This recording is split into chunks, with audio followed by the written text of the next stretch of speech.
Okay, so now here I am with this girl, and she's bringing me back to this place to introduce me to this guy that she's staying with.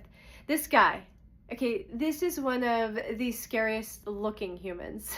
He's got a, again, and this is the filter I'm looking at the world through as well. So he's got a shoe size that I swear to you I didn't even know existed, like size 16.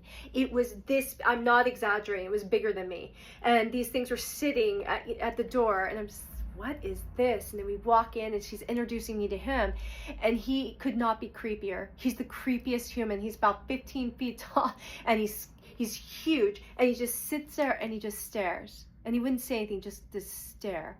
And she's just oblivious to it all, because she'd just go into her little room, or not her room, because we shared this room in the back with these little tiny bed. It was very interesting, like why he even had this room. And but she would go into the bathroom and lock herself in the bathroom almost instantly. She'd bring this bag in. It was very odd, with a whole bunch of magazines, and then I don't know what she did in there, you know, the meth situation. But you just wouldn't see her again. So I'd be stuck out with this guy who's staring at me, just this stare. And I would just kind of feel awkward, look around, try and, like, you know, casual conversation, anything I could do to sort of, there was a room in this apartment that was floor to ceiling porn. It was all magazines, and I had no idea, I still don't know today, like how they were connected. But I was just, okay, well, he must be okay. She's been staying there for a while. She doesn't seem to be harmed, so I'm just going to deal with it, right? That was the story. And I was used to people being very weird. So we stayed there, and there was one night where we had, or it was a daytime actually, we had left and gone somewhere, and we had promised, he had like set a time, like, you need to be back by this time. And so we're like, yeah, no problem. And of course, again, I'm dealing with a meth addict. I don't know if you've done this before, but geez, you know, it's hard to keep him on the time schedule. So we did show up about probably 15 minutes late. It wasn't excessive, but 15 minutes late. And we knock on the door, and we hear inside this crazy sounds, like things banging against the wall, and these really loud noises, things being thrown around. I mean, we didn't know what the sounds were at the time, but it was crazy. So we're just, you know, knocking again, and no response, and we're just listening, and I'm thinking, you know, you can hear yelling and arguments, and it was, I'm just going, maybe we should leave. Well, finally, he opens up the door, just cracks the door, and he's like, you guys are late. And we're like, yeah, we're so sorry, you know, and he goes, well, just hold on, and he shuts the door again. And then there's more of this loud stuff. You can hear that there's multiple people in there, and some yelling. And then out of nowhere, silence. And within a few minutes, he comes over, opens up the door. We walk in, and my suitcases were all strewn about, like all of my stuff strewn about all over the floor. And of course, Tina, straight for the bathroom with her bag of magazines, locks the door. That's all I see of her. Now I'm just there with this guy, and I have no idea what is happening, and all of my stuff is on the floor. So I walk in, I start picking up everything and putting all my stuff back into the suitcase, you know, trying to act like, hi, you know, sorry about being late, just trying to, you know, de-escalate any sort of craziness. And he's like, yeah, and there's no explanation. At no point does he explain what the noise was, where the person is that he supposedly said he had in there that now is suddenly just gone. And there was no back exit, I should mention here, just the front door. You know, this was a apartment that had an elevator that came up in the hallway, so what the hell. So anyways, this person's not there. I'm picking up all my stuff, and he just staring at me starts going into a story about how when he was in the army, they learned a lot about how to use razors. And I'm just like, oh, that's interesting, you know, I'm picking things up. And he's like, yeah, you know, I don't know if you know this, but when you slice somebody with a razor, they don't even feel it sometimes. They don't notice it until later.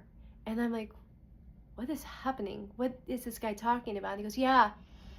And he's now standing over by, there was this little hallway that led to the exit, the door, and he's again this massive human, and now he's standing there by like right in there, blocking that hallway in between me and the door.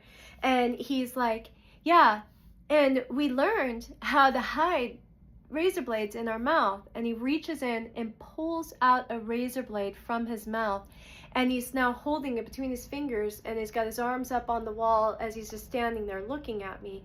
And I'm like, oh, that's really interesting. And now, you know, hair's going up the back of my neck. I'm having a little bit like, okay, you know, Tina, please come out of the bathroom, something like, this is not okay, something's, you know, really, really wrong. And I start to stand up, and I'm thinking, I got to get out of here. And it's weird. I mean, I'm telling you, I had angels that I think we all do, but I worked them overtime. That is for sure. And there was this instinct that would arise in me to get me out of these situations. And I'm walking towards him, and I just go, oh, well, yeah, I didn't know that about the razor blades. And as I get right to him, again, he's very tall, I just slip right underneath his shoulder, just under, and run for the door, grab the door handle, and I'm out in the hallway. And I go straight down, just full speed, down towards the elevator. And I'm knowing once I get in the hallway, I felt like I would be safe, right? I could bang on doors, I could do something that would protect me. But I ran down to the elevator. He's screaming down the hallway after me. He's like, come back, come back, come back. And I'm like, no, that's okay. You know, I'm just going to run down to the lobby and get a pop. There was a pop machine down at the bottom that we would do often. So I was, oh, I'll be right back. You know, tell Tina I'll be right back. And he's like, no, come back here now. And I'm like, no, I'll be right back. You know, and I'm just trying to act like I'm not bothered. I get into the elevator and go downstairs. There was a phone in the lobby down in this apartment complex, so I pick it up and I call back up to the house, to the apartment, and I'm like, hey, can I talk to Tina really quick? And he's like, why don't you come up here and talk to her?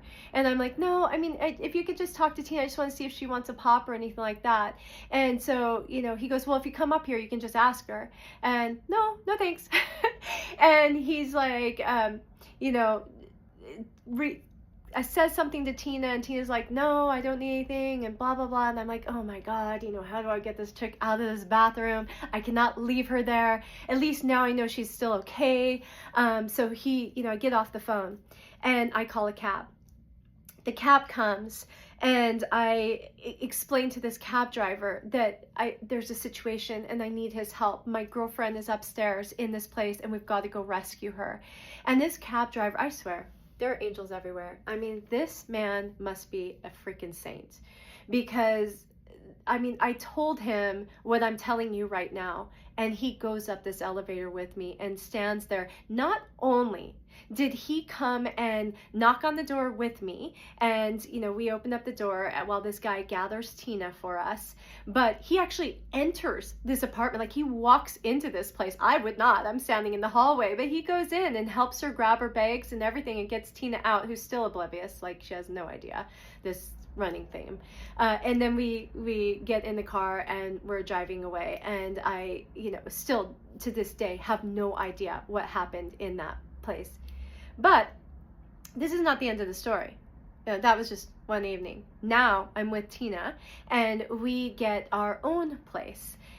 This is prior to this Hot Bodies International thing that I had mentioned. We were now being put up. Hot Bodies International had decided that they were going to pay for this hotel for us. So they put us up in this space for a while they were kind of keeping us in town to do this filming.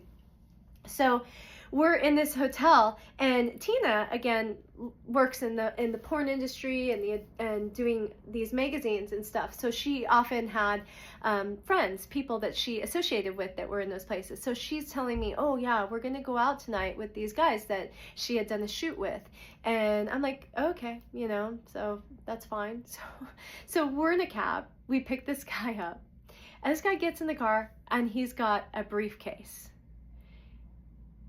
Okay, follow for the next part.